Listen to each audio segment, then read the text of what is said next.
early church was an episcopal institution where bishops presided over lower clergy and laity in a specific locale. There was always hierarchy between the bishops. These locales and hierarchies were inherited from the apostles themselves.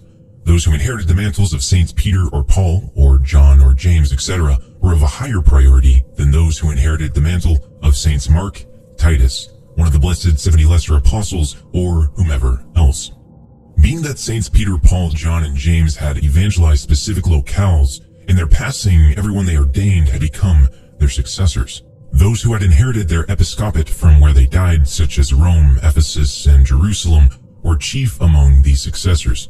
Hence, all the successors from the evangelized territory, i.e. jurisdiction, in effect became the local synod, with the chief successor, later known as a metropolitan and then patriarch, being the quote-unquote CEO of the organization.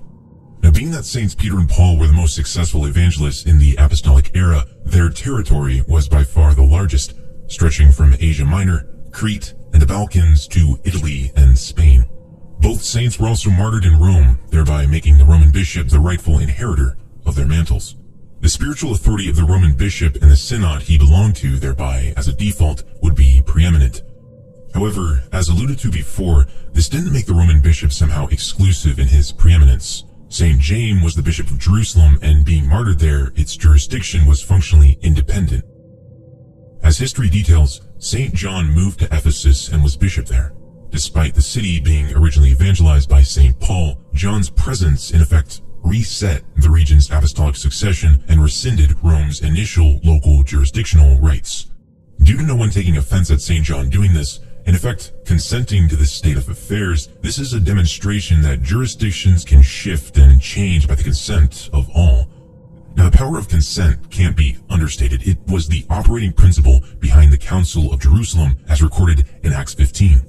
When the entirety of the church decided something, it was understood as evidence that God did so with them.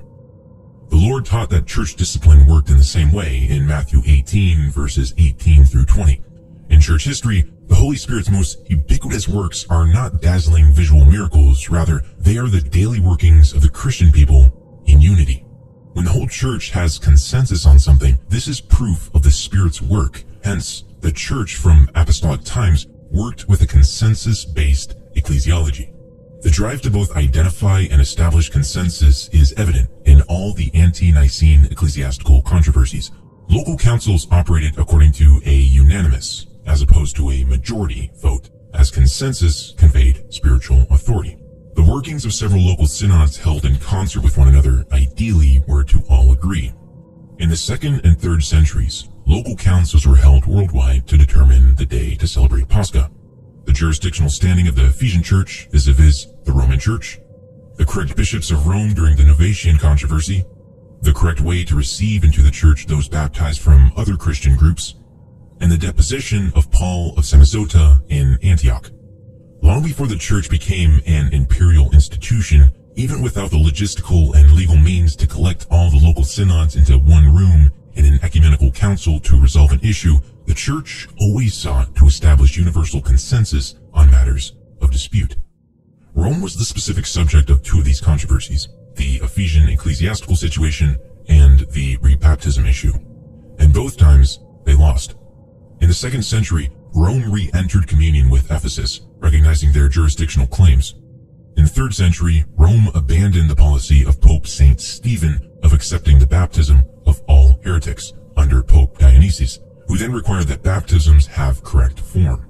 Rome's earlier positions lacked the consensus of the rest of the church, who in response specifically censured Rome. Papal infallibility, direct jurisdiction, and the like were simply not on the radar. Also during the 3rd century, when Rome had a disputed election over who was a pope, Saint Pope Cornelius wrote a consecrational letter, or a systatic letter, defending his own claims against Novatian. His claim to be pope required both the consent of those within his own jurisdiction, like Saint Cyprian, and those in other jurisdictions, like Saint Pope Dionysius of Alexandria. This demonstrated two principles. The local synod must consent to its patriarch, in this case the Pope of Rome, and that to be a peer with the other patriarchs, their consent was necessary as well. Naturally, depositions worked in the same way. When the local council of Antioch deposed the heretic Paul of Samosata, they sought the consent of the world's patriarchs. During the 4th century, Saint Constantine ended the persecution of Christianity. When the First Ecumenical Council occurred in Nicaea, those who attended, as well as their contemporaries, immediately recognized that the council was directed by God himself, just as the Apostolic Council in Jerusalem was centuries earlier. Unambiguously, all cited consent as the determining factor. In the subsequent semi-Arian controversy, Rome sometimes vetoed the Eastern councils due to these councils, unlike Nicaea, lacking consent, something Rome didn't always provide during this era. At the end of the 4th century, the Pope's communion was treated as optional during what is popularly called the Millennian Schism, as Rome lacked communion with Antioch, but had communion with others who were also in communion with Antioch. During the 5th century, the Pope's decision was explicitly rejected in the Council of Carthage. His synod's excommunication treated as only locally binding during the Council of Ephesus, and his teachings, like the Tome of Leo, subject to review and accusations of heresy during the Council of Chalcedon. If one never read a papal honorific, one would naturally not infer even the seeds of Vatican I in the consciousness of the early Church. Yet, the collapse of the Western Roman Empire into Germanic kingdoms had set into motion geopolitical changes. If one is to believe facts rather than words, as St. Pope Gregory the Great teaches, while the language surrounding the papacy evolved during this time, operating realities stayed the same. Unsurprisingly, allegedly weak popes like Gregory explicitly asserted Rome's jurisdiction to be strictly local. Yet, even the allegedly strong popes like St. Martin, while oftentimes stating things that sound very forceful, in fact reiterated the historical ecclesiology of the Church. For example, Pope Martin explicitly asserted power was lacking by himself to appoint the Patriarch of Jerusalem, a statement irreconcilable with the Vatican I doctrine of direct jurisdiction. Other popes are the same. Their actions are always inconsistent with such Vatican I ideas. It's difficult to overemphasize how important of a principle of weighing actions above words in isolation is for the historian. The scientific method, for example, tests a theory and through direct observation confirms or denies the truth of a theory. If history is a legitimate social science, surely the actions of historical actors are the tests that confirm or deny interpretations given by historians to their words. In any event, perhaps the most important statement for the students of a pre-Great Schism papacy is found in the minutes of the Ecumenical Council of Nicaea II. The council, in session 6, explicitly defines what an ecumenical council is by contrasting itself with a pseudo-ecumenical council, that of Hieria. One can see, an ecumenical council is not an exercise of the Pope of Rome decreeing one to be so. Rather, the Pope of Rome cooperates with his synod, while the patriarchs of the East assent. The Greek implies conviction and activity, as well as the rest of the Church worldwide. Being coerced by the Franks, Rome, during the 9th century, would turn decidedly against the Byzantines and expound a dramatical new ecclesiology. This sudden shift revolved around two men specifically: Anastasius, the librarian, a Frankish ghostwriter and de facto head diplomat for Popes Nicholas, Adrian II, and John VIII, and Saint Photius, Patriarch of Constantinople. For the first time, papal chanceries explicitly rejected consensus-based ecclesiology.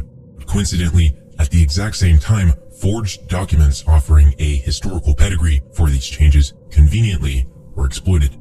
At minimal, this included the pseudo-Isidorian decretals, but the case will be made that significant forgeries were inserted in the Latin minutes of Nicaea II and Constantinople. All of these writings either came from the pen of Anastasius or were specifically popularized internationally by himself. Anastasius also gave voice to new ideas that would become pivotal to modern papacy. Anastasius' dissemination of a slew of forgeries had allowed their innovative ideas to marinate in Rome for 2 centuries. These were, understandably, confused to be authentic patristic witnesses. Geopolitical necessities now incentivized putting them into practice. This specific combination of historical incidences decisively changed the papacy for good. The papacy had finally fallen.